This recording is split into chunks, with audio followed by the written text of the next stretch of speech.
है प्रचंड, बोल मस्तकों के झुंड, आज जंग की घड़ी की तुम गुहार दो। मेरी सेकुलरिज्म की डेफिनेशन बहुत सिंपल है, इंडिया फर्स्ट। हम कोई भी निर्णय करें, कोई भी काम करें जिसमें भारत सर्वोपरि होना चाहिए, भारत की भलाई से नीचे कम कुछ नहीं होना चाहिए। अगर ये रहा तो सारा सेकुलरिज्म अपने आप हमारी रगों में दौड़ने लग जाएगा। है प्रचंड, बोल मस्तकों के झुंड, आज जंग की घड़ी की तुम गुहार दो। आन बान शान या की जान का हो दान, आज एक धनुष के बाण पे उतार दो। आरंभ है प्रचंड।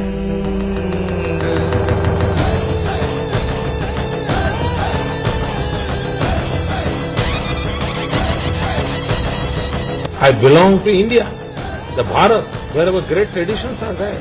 What is our philosophy?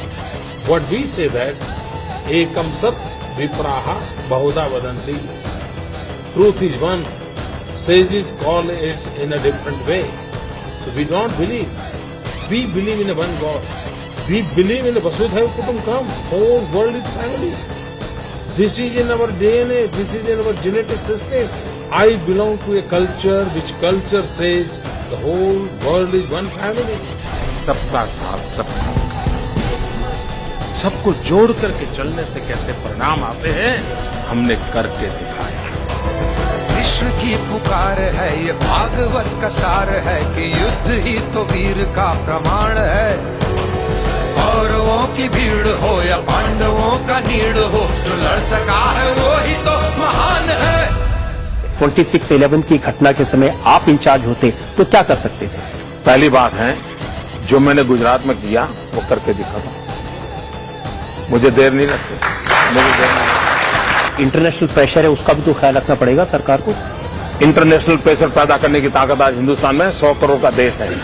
पूरी दुनिया पे प्रेशर हम पैदा कर सकते हैं जी। कोई हम पर कैसे प्रेशर पैदा करे? ये उल्टी गंगा क्यों चली, मैं हैरान हूं जी। पाकिस्तान हमको मार के चला गया, पाकिस्तान ने हम पर हमला बोल दिया मुंबई में, और हमारे मंत्री जी अमेरिका गए और रोने लगे, ओबामा ओबामा ये हमको मार के चला गया, बचाओ बचाओ। ये कोई तरीका होता है क्या? पड़ोसी मार के चला जाओ और अमेरिका जाते हो? अरे पाकिस्तान जाओ ना। क्या तरीका होता? पाकिस्तान जो भाषा में समझे समझाना चाहिए। वही तो मैं आपसे समझने की कोशिश, वही तो मैं कह रहा हूं, पाकिस्तान जो भाषा में समझे वो समझाना चाहिए। जीत की हवस नहीं, किसी पे कोई वश नहीं, क्या जिंदगी है ठोकरों पे मार दो। मौत अंत है नहीं तो मौत से भी क्यों डरे, ये जाके आसमान में दहाड़ दो। मुझे स्मरण है, मैं 1992 में श्रीनगर गया था, लाल चौक में तिरंगा झंडा फहराने के लिए, और आतंकवाद बड़े पुरजोर में था, और आतंकवादी हिंदुस्तान के तिरंगे झंडे को जमीन पर रौंदते थे, उसको जलाते थे, उसको अपमानित करते थे। तिरंगे झंडे से अपनी कार साफ कर रहे हैं, जूते साफ कर रहे हैं, और कैमरा के सामने सब करते थे। ये दृश्य मेरे दिल में आंख पर। तो हमने एक यात्रा निकाली थी कन्याकुमारी से, तिरंगा झंडा लेकर के चल पड़े थे, और तय किया था कि हम श्रीनगर के लाल चौक में जाकर के तिरंगे का झंडा फहराएंगे। मैं तो आतंकवादियों की इस जगह पे जाके तिरंगा झंडा फहराने के सोचना, क्या लगता है? मित्रों, हम निकले तो श्रीनगर के अंदर आतंकवादियों ने पोस्टर्स लगाए थे, दीवारों पर लिखा था तो हम देखते हैं कि किसने अपनी मां का दूध पिया है कि जो श्रीनगर के लाल चौक में झंडा फहरा करके वापस जाए। जब मैं अपनी यात्रा कन्याकुमारी से लेकर के चलते चलते हैदराबाद पहुंचा तो मुझे वहां से वो पोस्टर वगैरह के फोटो ये सब मेरे पास आया, और मैंने हैदराबाद से अपनी स्पीच बदल दी। मैंने अपने भाषण का रंग रूप बदल गया, मेरा भीतर से आवाज उठी, और मैंने हैदराबाद की सभा में ललकार किया था। उसके बाद में 1 महीने के बाद 26 जनवरी को श्रीनगर के लाल चौक में पहुंचना था, और तब मैंने कहा था, मित्रों, उस समय की अगर वीडियो क्लिपिंग होगा तो आप देख सकते हैं, और मैंने भरी सभा में हैदराबाद में कहा था, मैंने कहा मुझे आतंकवादियों ने मुझको ललकारा है, और आतंकवादियों ने कहा कि किसने अपनी मां का दूध पिया जो 26 जनवरी को श्रीनगर के लाल चौक में आकर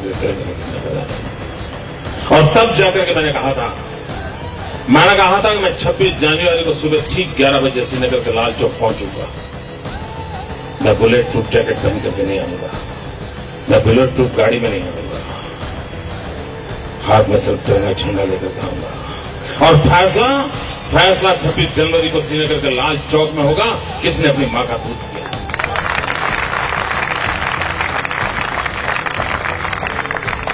और मित्रों, मैं समय पे गया, तिरंगा झंडा फहराया और आज आपके सामने खड़ा। ये मैं आतंकवादियों से आज नहीं लड़ रहा हूं मित्रों, बड़े लंबे अरसे लड़ रहा हूं। वो दया का भाव या कि शौर्य का चुनाव, या कि हार का वो घाव, तुम ये सोच लो।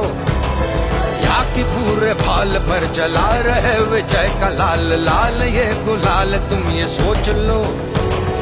रंग केसरी हो या मृदंग केसरी हो, या कि केसरी हो ताल, तुम ये सोच लो।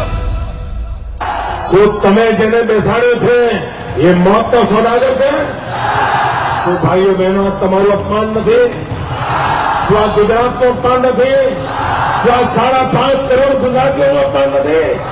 ભાઈઓ બહેનો, આ ગુજરાતનું અપમાન કરનાર સોનિયાબેનનો બદલો લેવો જોઈએ। जिस कवि की कल्पना में जिंदगी हो प्रेम गीत, उस कवि को आज तुम नकार दो। भीगती मसों में आज फूलती रगों में आज आग की लपट का तुम बघार दो।